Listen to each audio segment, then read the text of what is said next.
Hey everyone, hope you guys are doing absolutely phenomenal. My name is Yasin, and today I am here with Mr. Jamal Adams. And today we're going to really talk about Jamal's story. We're going to talk about some of the things that he was struggling with. And kind of the backstory of this is that Jamal and we worked together for about 3 months, I think January to March before COVID hit earlier this year, before COVID decided to throw a wrench in all of our plans.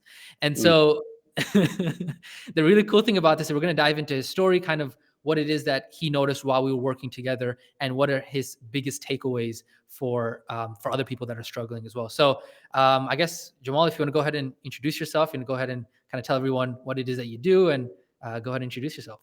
All right, awesome. Well, my name is Jamal Adams, and so I'm the owner of Garage Team Fitness here in Fort Worth, Texas. And a little backstory about me. So I've always been into working out and exercising because I was an athlete growing up, and so that was like the edge to get was training and learning things. But I think that what made me different, I think, from a lot of the other athletes around me is I would go to the library, read the books on it, try to figure out what's the best way. Do the magazine thing with the bodybuilders because you want to be big as a kid. And so I think that got me interested in the science behind it. Went to school for it, and then after college, getting my degree, uh, worked at a big box gym for a little bit, and then decided like, hey, I think I could do this on my own. Worked out of an apartment complex. Uh, got some garages in my apartment complex, made it a group training facility, got enough money to get my own space. And then, we've been here for 5.5 years. So started the business 6 years ago. And I mean, I've always, when I would dream at night for some reason, I don't know why, when I was a kid, I was thought about owning a gym. It was just kind of strange to come full circle. And so I'm doing what I love and enjoy every day of it. So Yeah, it's been absolutely. good. And I know that today we're going to kind of dive into, because a lot of your business now, obviously now that Corona happened, but it's funny because when we were working together, we were transitioning to the online model without even knowing that COVID was going to happen. And so obviously today we're going to talk a lot more about how we were able to transition and kind of just build the online side of the business as well as kind of going from there. But I want to kind of dive into how you and I met, because I know that the first time you and I think met in person was at a mastermind, which was really cool. So Jamal and I were in the same coaching program, and him and I we met up at a mastermind in Austin, Texas. And then I'm curious to kind of get your thoughts on, pre knowing me now. What were your thoughts on like who's this weird dude, this guy named Yasin, and kind of how we met and that backstory there. So we'd met on a coaching call with one of Oh, our coaches, you're right. and so you had reached out to me right after the coaching call, like, "Hey, you want to hop on a Zoom?" I was like, "No one else is doing that," and of course, I would love to talk to somebody else in my field about how to, make our businesses better. And so we hopped on the call. We spoke for about an hour, and we just, kind of just jived together. And so we would message here, but there, and then making sure we made it to the mastermind. And I think once we went to the mastermind, like we were able to, I had the personal training side where you were thinking about the business side.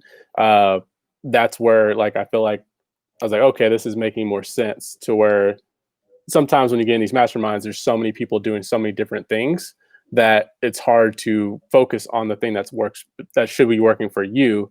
And I think when we got together, we were able to really work out a game plan to make sure that when we did start in December, we knew where we were going. Yeah, absolutely. And I think that's where, you and I have these deep conversations all the time about this. It's like sometimes, either fit pros or people who are in the industry of being coaches, they really love their craft so much. But then there's a difference between being a coach and being good at what you do for your clients, and then being able to actually like be the business professional and have the business skills on how to run the operations, how to run the marketing, how to run the sales. And so I think that's where, you and I kind of it was an awesome partnership to be able to work together, was because you really brought on the table all the expertise. And then for me, it was more about, okay, how do we run the operations? How do we run the marketing? How do we run the sales? And so that's what kind of came to my mind. I was like, okay, this could definitely work out in terms of us working together. Absolutely, and it did. It did. Pandemic happens, I guess, every 100 years, and so we're still here and we're still making it through. And I think if we wouldn't have put together what we did in those prior months, I don't, who knows where we would be. So Yeah, absolutely. grateful for that. Yeah, especially when you had to kind of, because there was a time period where you had to shut down the in-person facility, right? Because you couldn't open, and so if we didn't have all of the fulfillment and some of the stuff that we're going to talk about, on today's call, then I think that, like you said, it would have been a lot worse than it ended up being. Absolutely. Definitely. What I want to kind of touch base on was, so a lot of my audience, what I talk to them about is typically what you're familiar with as well, kind of like the five core functions of business, right? Lead gen, lead nurture, sales, fulfillment, and then obviously there's resale and ascension. But I sometimes talk about operations kind of being like an underlying pin for all the five functions. So I wanted to kind of touch base on each of the five functions and how, when we were working together, what are some of the changes that we were able to make and kind of change the direction of where your business was going with that. So kind of starting off with lead gen, you and I were kind of talking before the call where the real big change, because you were already running paid traffic when we started working together, but the real big change that we made when we started working together in January was we started creating an organic system around what it is that you were already doing. And so I wanted to kind of get your thoughts on, because you're telling me like you had never really done organic in a systematized way before we started working together. So how did that go? What were your thoughts on that? And what was your experience with that? I think for, kind of, starting organic and reaching out to people and putting posts out there, it was something I wasn't doing consistently. Knowing the power of social media, I feel like I was holding myself back, knowing that like there's free leads out there that actually buy into what you're saying, because that's why they keep watching consistently. And once we started reaching out in a systemized way, like you said, X amount of people per day, and tracking the calls and the people who showed up for it, and then making money off of it. It was one of those things. One of those things where I was like, should I be doing paid, or should I be focusing more on reaching out and putting in the effort there? Because these people are buying higher ticket items, they are staying longer, and they're just more bought into the vision that we have and what we're trying to do here. Yeah, absolutely. And then I think that first month when we started doing it in January, like we started reaching out to old leads, we started reaching out to your list, kind of just tapping into the network that you already had on social media, whether that be Instagram and Facebook. And so obviously I know the numbers because you and I were tracking our numbers, because people, if you guys are not tracking your numbers, that's the number one mistake that definitely need to be doing is so when we started doing it that first month in those 30 days in January, what was some of the results that we were looking at? Yeah, from going from nothing to going to, we sold 11K and just front end organic sales. And for January, when you're used to selling a lower ticket product, like that would be a still good month, where we sold probably a quarter of the people and got the same number. And I would say 75% of those people were online. And that's where we were able to really start looking at, there is a lot of people who want to just do it online and they enjoy it, just because it's not the gym atmosphere that you think when I was creating this thing. It's like, oh, I want to have 1 million people in my gym. Then you start realizing those people, that's a lot of people to manage. And so when you start, my vision was to help people get, control their life, get better. And so when these organic clients were bought in and they're paying more, so they're invested, the results were just, 5 times better than when they were just coming in person. So it changed my view of how to help people. Yeah, absolutely. And I think, obviously we're going to talk about it when we get to talking about how we revamped your fulfillment at your business. But I think that's a big belief that a lot of people have, where coaches who are very used to working either on a one-on-one setting or an in-person setting, or, they're very structured in the way that they do things. They don't realize the power of being able to, create an online fulfillment experience. And I mean, when we were working together, people were getting better results online than they were in person, because they were getting that connection with somebody, 23 hours out of the day, not just the 1 hour that they're at the in-person facility. Absolutely. And I definitely, when we get to fulfillment, like talking about the targeted connections versus just having a conversation to have a conversation. Yeah, absolutely. I mean, did you want to kind of, while we're still talking about lead gen, because obviously since then you guys have, at this point, you're not running any more paid traffic, right? You've gone all into organic. So what are some of the things that you've noticed based on not only from when we started working together, but what are some advice that you would give to other coaches who are out there who are trying to double down on organic, and you haven't gone through this process now? What would you recommend for others? I would say the biggest thing is it's almost the opposite of your business numbers, social media. So your business numbers you want to be on top of nonstop, but the likes and the followers and those numbers that really don't mean anything. Because if you have 100 followers and 50 people buy it, but if you have 5,000 followers, 10, like the goal is to make money. So put out the content, not worrying about how many likes and followers you're getting. Put out the content because people who are interested are going to see it, and then having those numbers that you see, even if they're not big, if they're following your content, they're probably going to be interacting. And you can reach out to them. They'll be like, "Wow, I was surprised that this person even reached out to me." And those are the things that you're like the little, celebrity of their ecosystem. So really, it's I would say put the content out and don't worry about like if it's perfect, because people are still watching it and they see you as an authority and they're watching for a reason. So don't worry about like being perfect with it.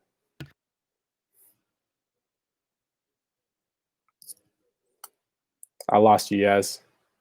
My bad. Can you hear There me you now? go. Yeah, there you Oh, go. that's Yeah. awesome. Yeah, one of the things that I've been telling a lot of my clients and my members now is that, and you can probably say the same thing, is like when you're posting things, people are like, oh, I didn't get a lot of comments, I didn't get a lot of interactions, but like the market is watching. Like the market knows there, like for every one like or every one comment that you get, there's like 10, 20, 30, 40 other people who are just like watching and stalking. Because I mean, I'm the same way. Like I look at a lot of content throughout the day, but I don't interact with it necessarily. And Yeah. so there's people out there who are like on your friends list, who are you're adding as a friend regularly, who are watching your content. And then for whatever reason that day, they're just all of a sudden like, okay, I need help. This is the person I've been watching for 6 months. I'm gonna reach out to this person. Yeah. And I guess the thing you could see as new leads is how we track it now is how many new people are watching it. With Instagram and Facebook story feeds, or even the post, you can see who actually saw it and interacted. But like just who saw it, we're tracking. All right, these 10 people weren't here yesterday.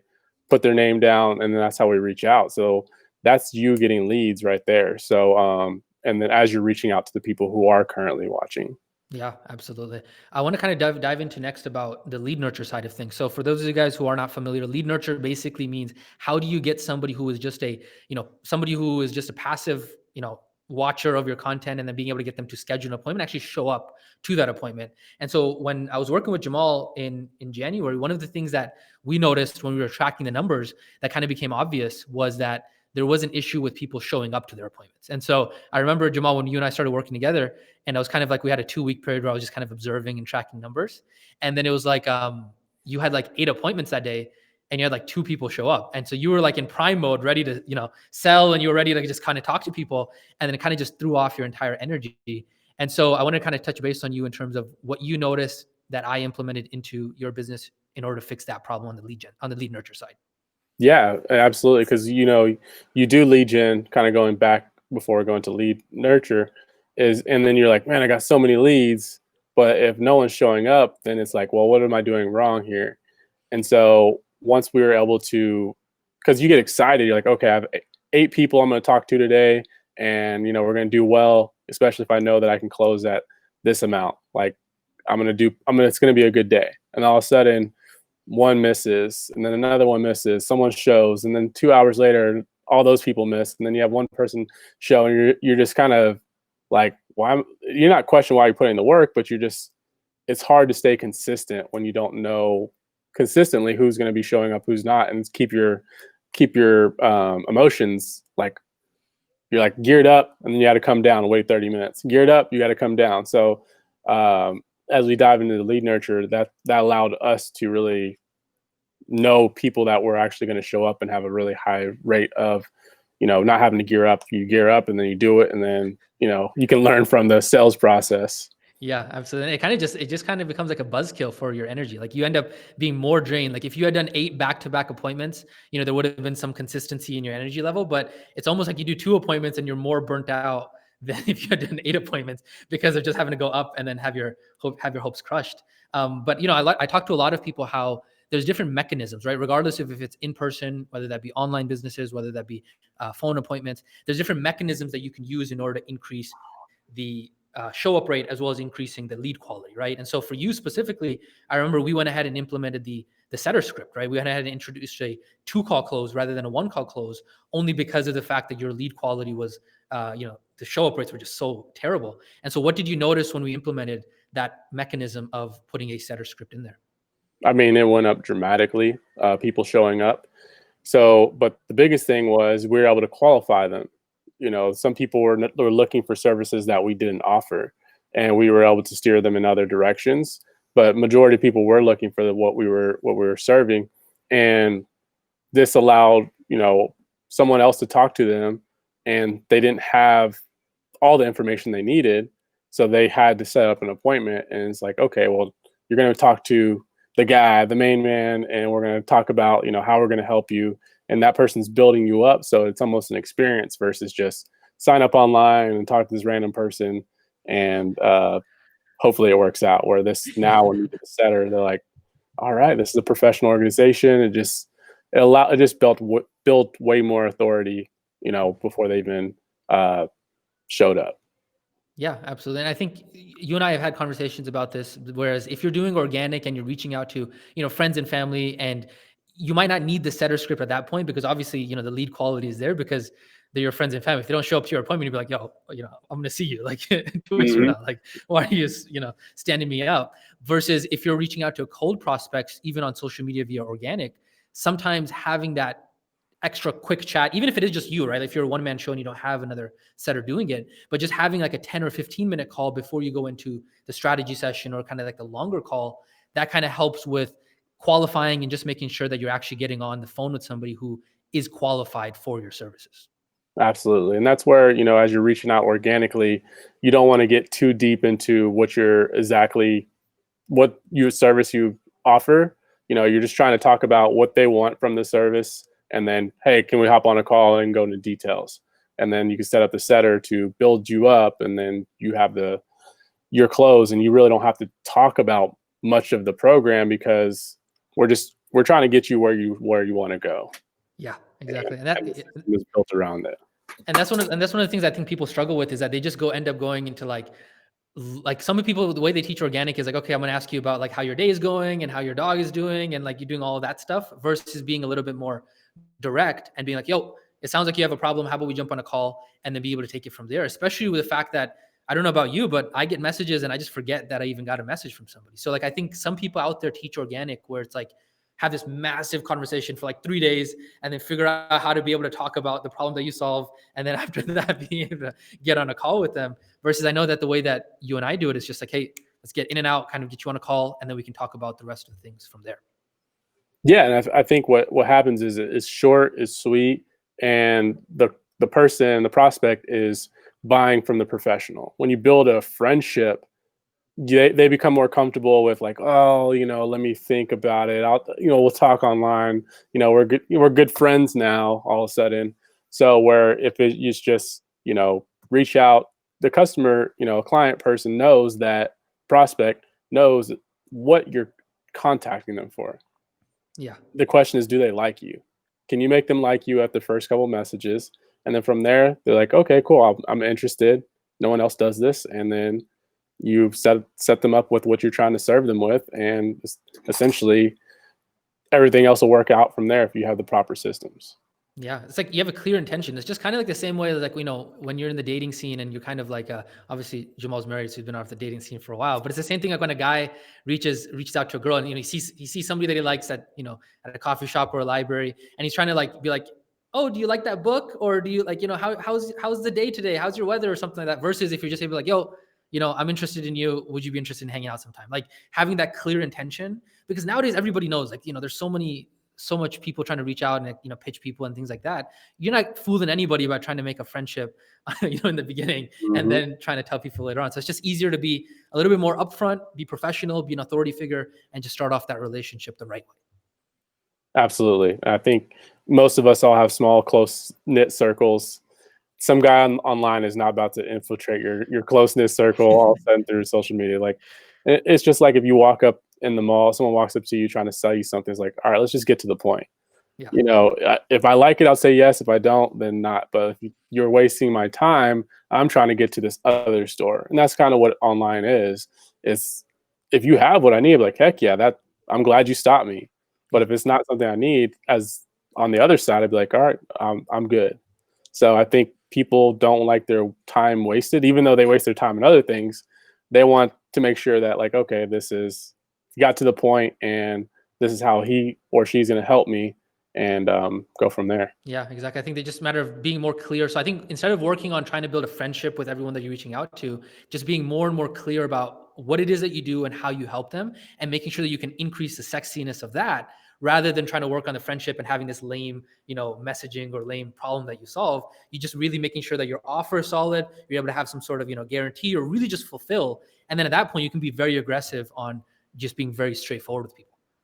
Yeah, and the one thing, about our space is it is a very personal relationship. So what we noticed was when you become too friend like with a client, they start having more slack. They like, oh well, Jamal's gonna give me another chance, or this is like the professional relationship becomes watered down to where when you just give them direct orders, like, hey, this is how we're gonna get you here. This is what you wanted.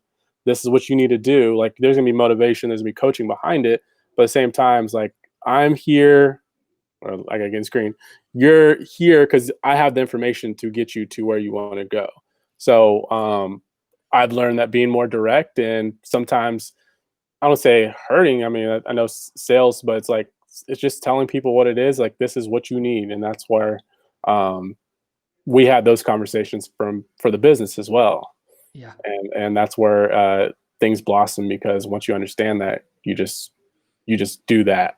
Yeah, exactly. And I think that's where, because you made a really good point there, which is like for everybody who's listening to this, you guys are either coaches, consultants, somebody who's in the service space. Even if you are selling an online course or something like that, you're still in the service space. You're not selling a physical product. Like that's why Amazon doesn't need salespeople, because people know they're going to have this thing that's in their hand when they give Amazon $20. And so if you're in the service space, you still have to maintain that authority, because the only way that people are going to listen to you and the only way people are going to actually follow the directions that you're giving is by you maintaining that authority. If you get into the friend zone, then they're gonna be like, oh, he's my buddy, he's gonna give me the slack that I don't have to listen to. Absolutely, Totally absolutely. makes sense. Totally makes sense. I want to dive, because I know you and I can talk about lead gen and leads and all that stuff forever. So we're probably have to Yeah, record. But I want to kind of jump into the fulfillment, because the other thing that, the going off of the framework that we're talking about here is that I talk a lot about systems. So we've talked about putting in the organic lead gen system. We've talked about putting in the lead nurture system.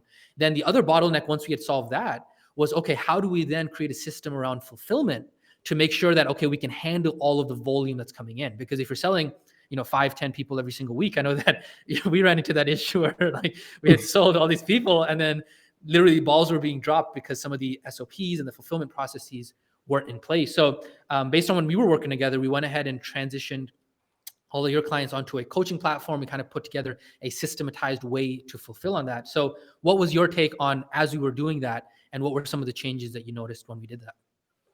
yeah, absolutely. So I think the biggest thing was, we had a good product already, and it was how do we make it consistent? Because we knew the person who was motivated and did what they were supposed to do with the service got a great experience. But the person who, signed up but had all intentions of doing it, but they didn't follow through, maybe they were 60, 70% in, they, had an okay experience. And how can we deliver that experience for the person who was motivated, who was going to have a good one regardless? So, what we were able to do is make sure that people weren't forgotten about. People were getting everything they needed, and they just raised the bar on what we were doing here because they're like, "Wow, I mean, every time y'all surprise me, like no one else is doing this." And we weren't doing anything revolutionary. We were just making sure everybody got the exact same treatment in a sense of this is what we offer, this is how we do it, and essentially they got all the benefits of the program. Yeah, just making sure that it was a consistent client experience from the beginning, A, all the way to Z, and just making sure that it wasn't just for the people who were really, really motivated. It was also for the people who, may not have been the most motivated, but they also got the same experience as those people who were the most motivated. And so obviously that then feeds into, not only does it feed the sales and the conviction on the sales, because you're like, yeah, I know I can sell this person hard because of the fact, and obviously we're not talking about like, hard closing anybody, but just having a conviction on what it is that you sell, because the product that they're about to go into is this amazing experience that you've tailored and choreographed, that it's going to be just blowing their socks off basically. Yeah, and to speak on the fulfillment that we did create, and it made checking on the service, like checking in on your clients and all the things they needed to do, it went from an all day task where you're trying to reach out to this person and that person. And it went from just checking on them individually at one time and then following up later, which maybe take you 20, 30 minutes on each time. So you're spending an hour uh, giving the clients what they needed a day. And then the rest of the day you're working on, you know, everything else. So where in the past, without a proper system and a proper way to do the things, I was checking on them all day. And then the coaches who don't own the business, they're like, this is my job. I enjoy it, but I don't have all day to check on these clients. And so this allowed everybody to have consistency without essentially burning out or being able to scale it long term. Absolutely. And I think that's the biggest thing that a lot of coaches kind of get stuck into, is because obviously, we're talking about in your space, we have to build a specific fulfillment system there. But even for other coaches who are in maybe in the business space or helping people with, life advice or whatever space they're in as a coach or consultant, it's just a matter of making sure that you're putting in a fulfillment system that you can feed people in on the front end, and then basically have a consistent client experience that doesn't eat away all of your time. So you as a CEO can be focusing on the sales and the marketing, and then also making sure it's a scalable process. So that way you can have other coaches and other accountability team members come in, and it not being something that drags them down, which is what Jamal was talking about, which is like, if it takes you all day to do fulfillment and then your coaches are getting burnt out as well, that's not something that you can scale. Yeah. And then the other core functions of the business suffer from it. Yeah, So absolutely. you're always going back and forth like, oh, I have to spend all day. Okay, I have to spend less time. I got to spend it on lead gen. And then clients start falling off. So you start feeling fulfillment. So you're in this vicious cycle to where the system really corrects that. Yeah, absolutely. And then I want to kind of dive into, because the underlying pin between all of the core functions is really operations. And I know that this is a heavy hitting topic, because I know that you and I have had conversations where, like, I think we talked about Sam Walton's book, Made in America, where he talks about there's two types of entrepreneurs: there's promoters and then there's operators. And so typically, Jamal and I, we kind of laugh. It's like, Jamal is really awesome at being the promoter, but then when it comes to being the operator, it's kind of like, if you're really good at making it rain, but then not having good operations is like, you don't have a bucket in order to collect that rain that's falling, right? You're making it rain with all the money, you have all these leads coming in, but then you don't have the bucket to be able to capture the fulfillment aspect and those kinds of things. And so when we were working together, one of the first things that I went ahead and did was I started creating SOPs. And so we started creating like these systematized ways. We did it in different softwares like TickTick and Trello and those kinds of things. But it was like, okay, new client, these are the 10 steps that need to happen for this client, making sure that nobody forgets to do these 10 steps. And how do we make it like a conveyor belt? So what were some of the changes or some of the benefits that you noticed when we started implementing those operations and standard operating procedures? Yeah, I think the biggest thing is consistency. I think as an entrepreneur, just in general, if you don't know what your day's laid out to be exactly, I'm not saying every single minute needs to be accounted for, but knowing everybody wants to set a goal and everybody wants to attain that goal. And then we reverse engineer how to get there, how much money and XYZ, how many clients. But we never really talk about how's your day scheduled to make sure that you can execute on those things to get to that, 1 day to 1 week and then to long-term goal. And once those operations were put in place, because a lot of times their goals are, for the business, which kind of means for you, well, your team isn't really put in there. It's almost like all your work. And once you include that operations piece with your team, communication, the team knows where we're trying to go, a lot of those things starting to fall in place. And then everybody has a mission. And so the operations drive the mission home harder. So you don't have to always have these, rah-rah speeches about like, all right, guys, we had to, crush it, have a big month. Because if the operations is doing what it's supposed to do, everybody knows their role in executing that. And, you being a good leader, holding them accountable for doing those things. And that's where things start to come together, because people start taking pride in like, oh, I just have to do these things. My boss just wants me to do these things. All right, I'll just do these things and I'll learn how to do them really well. And then essentially it comes together where the only times that we've really grown fast is when I've had operators. And so that's really shows you the importance of, we can have our ups and downs, but the operations person kind of keeps you level to know like, all right, this sounds cool. this other cool new thing, but this is what we're trying to accomplish, and it's already working. So let's just do that. Yeah, like operations, the best way that I can describe it is like if you have your operations in check, like making sure that you have how to win very detailed and laid out, then the entire team, like first off, you as an entrepreneur have clarity. It's like, okay, I just have to do this. And then once you feel like you're winning, you can then over deliver, even as an entrepreneur. But then also for your team, it's like, okay, for them, it's very clear, okay, this is what I have to do in order to win, versus it being like, oh, here's Yasin or here's Jamal. They came to some conference and they got some shiny object they're going to talk to us about. And we're going to, oh boy, here we go again. Whiplash. Their necks are all broken because every Mm, single day there's some new idea that's coming in. And then on top of that, I remember when we were working with your admin, she was onboarding clients, but it wasn't like, okay, here are the 10 things that you need to do in order to onboard somebody. So there was clients who like weren't getting set up properly into the system.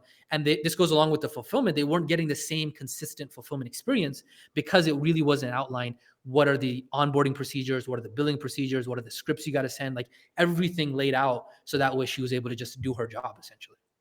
absolutely, and that it took a lot of stress off the team, and I think that's what makes the business grow is when they know exactly what they have to do, and they walk in and it's just execute. And for the entrepreneur, same things. You could wake up in the morning as early as you want, but if you don't have a plan, you're just kind of just finishing little projects that might not even move the needle forward. You're working, but you're not really getting to where you're trying to really go. Yeah, exactly. It's like you feel like you're on this treadmill and you're just running a million miles an hour, but you're not actually, to make a fitness example, you're not actually making progress on getting towards where you want to go. Absolutely. That totally makes sense. So So I want to kind of, key sorry, go ahead. for sure. Yeah, so I mean, like operations is the point of making sure that everything across all five functions is working properly. And I want to kind of touch base now a little bit on being able to talk about the numbers, because I know when we were working together, it was always like, bro, we have to record the sales calls. Bro, we got to make sure we're tracking the numbers. Bro, we got to do this. Like I was really, really heavy on the numbers. What did you notice as you were getting clarity on the numbers? What benchmarks you had to hit? What did you notice as we were tracking those numbers, and what positive benefits did you get out of it? I think you see in real time where the business is and then where it can go. You know, you would have your hot streaks. You're like, oh, okay, if I keep this up, let's just say before the numbers, I'll be here. But when you start seeing, fall off on the back end, you can catch that way before it happens. And so the numbers allow you to have more control in the business, how you make decisions, whether you're spending money on advertising, whether you want to buy something new for the business. It just allows you to see, okay, what my profit margins are. So I think it gives you a better grasp on the decisions you have to make versus just making decisions like, oh, we have money in the bank account, life's good.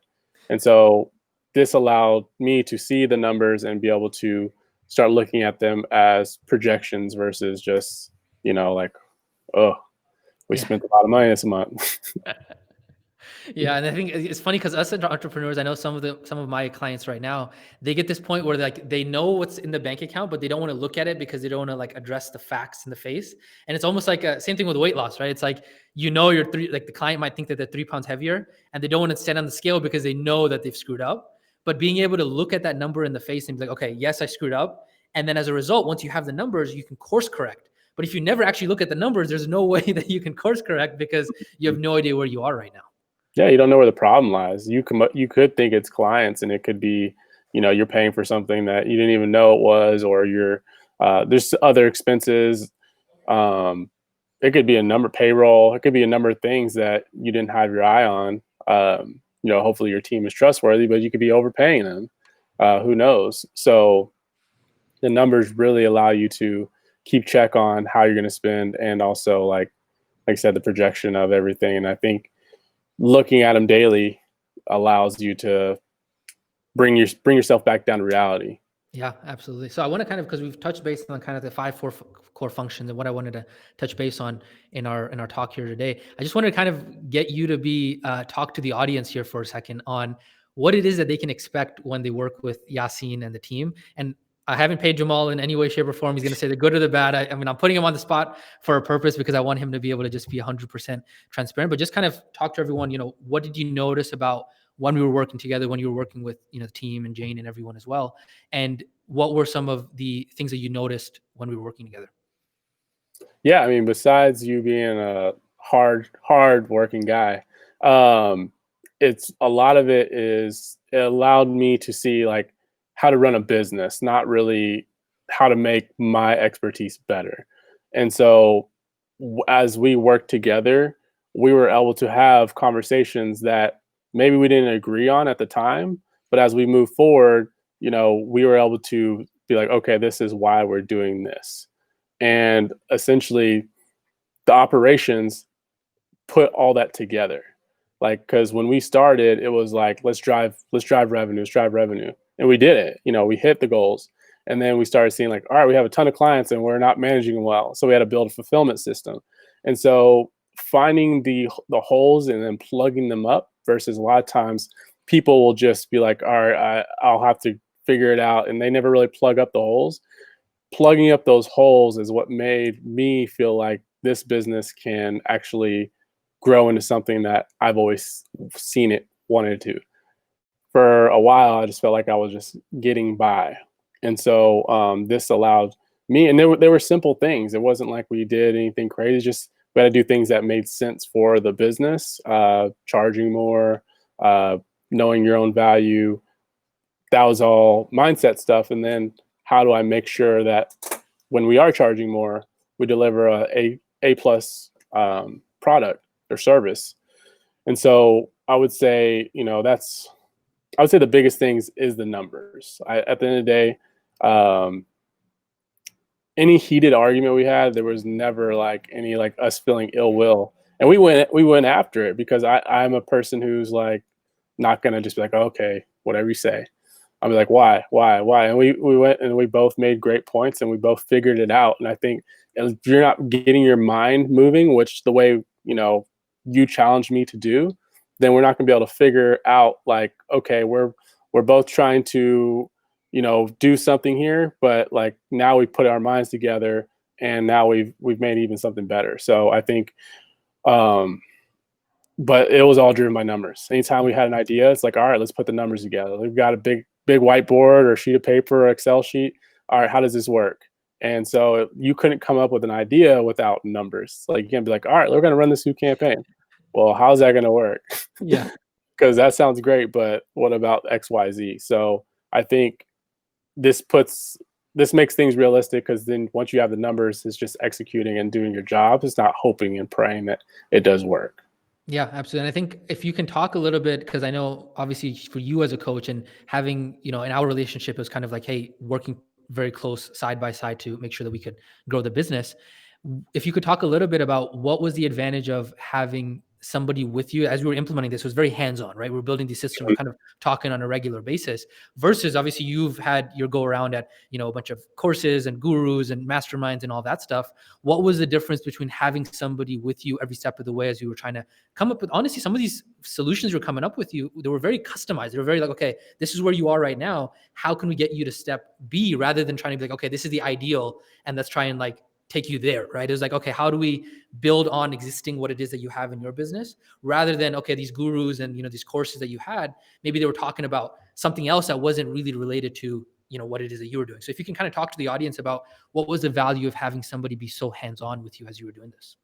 Yeah, so I'll explain it in the terms of what we do, which is fitness, right?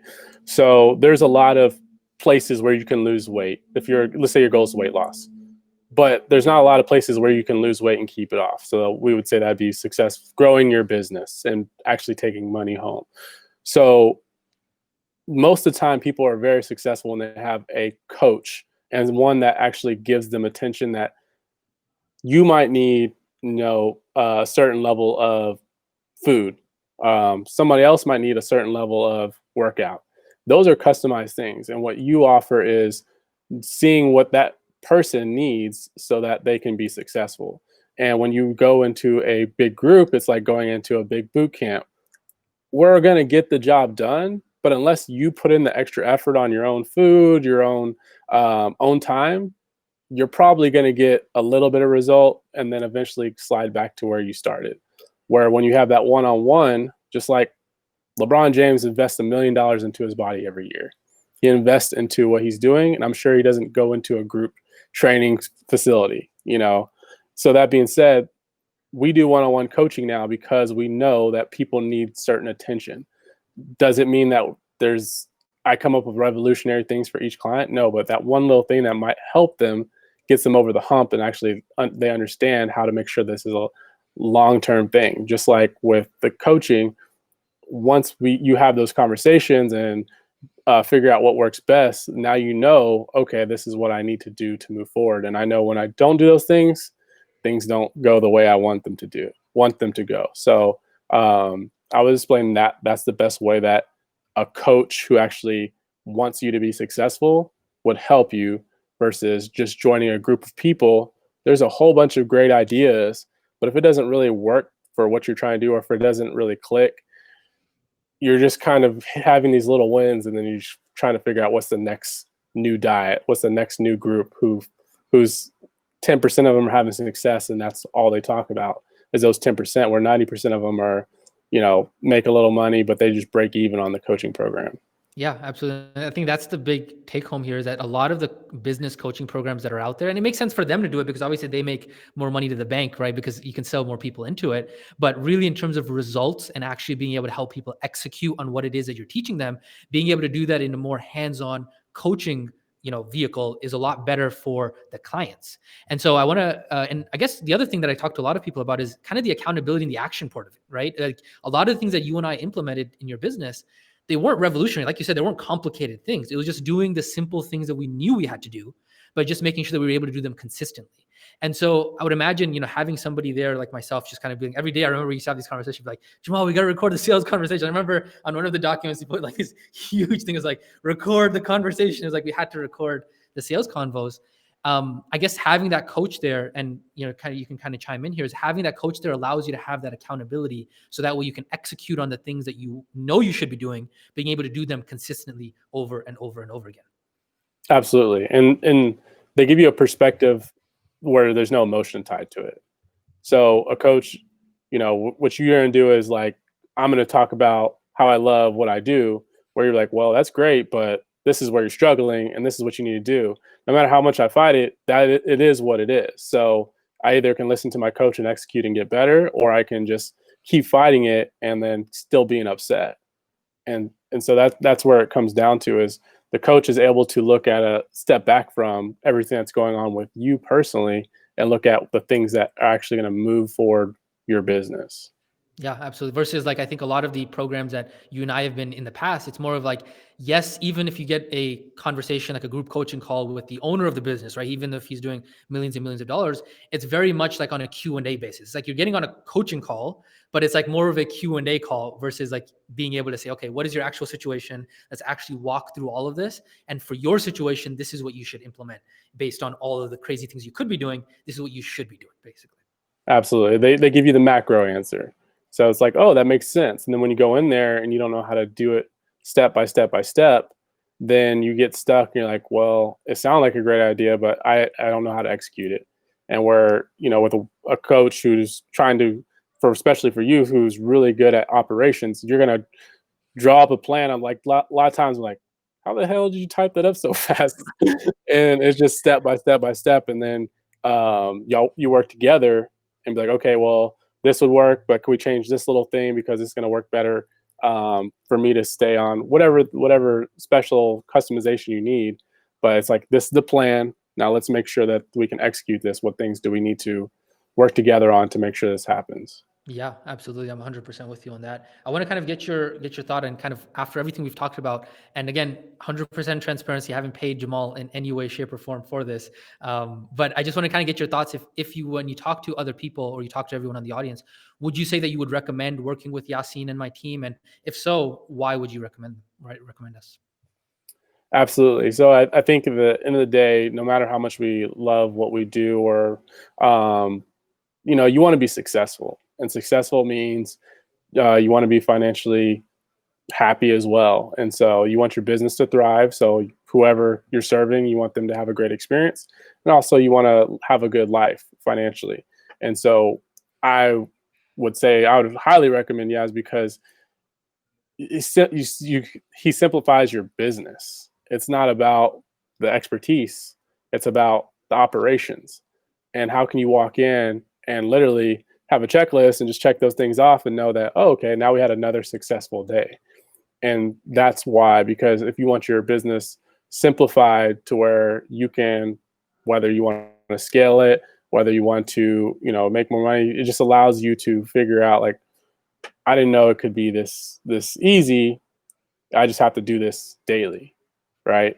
And I just need to follow X, Y, Z. It's all laid out for you versus trying to figure it out and give one person um, number 10 Jamal and then number 8. So I think you essentially make it to where it's like, oh, I just have to, what's the next step? What's the next step? And you almost could be reading off a paper sometimes and just doing it. Yeah, because especially when you do it so many times, at the end of the day, all businesses boils down to the same things.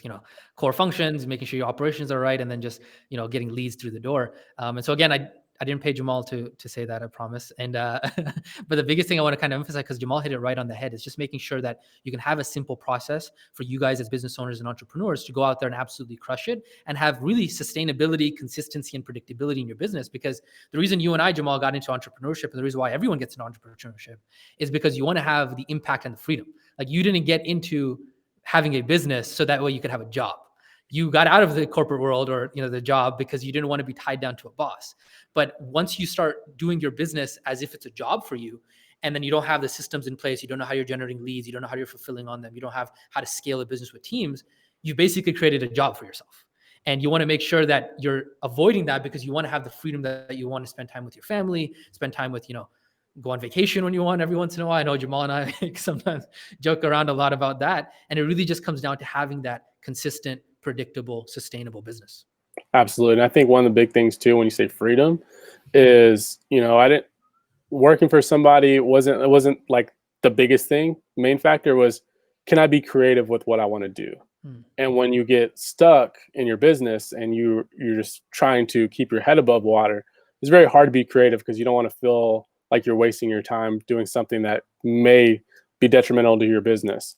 So when you were able to get out of that and you're able to know what you're supposed to be doing, and then you open up more time to be more creative in your business, which is going to help, grow the business. Well, you get to try different things, which could lead to big impacts on the business, that allows you to become more of an entrepreneur and really like revolutionize things. Who knows where it's going to go? But if you don't have that time to be creative, then you're just always going to be doing the same thing, and eventually you get tired of doing the same thing and not being successful at it.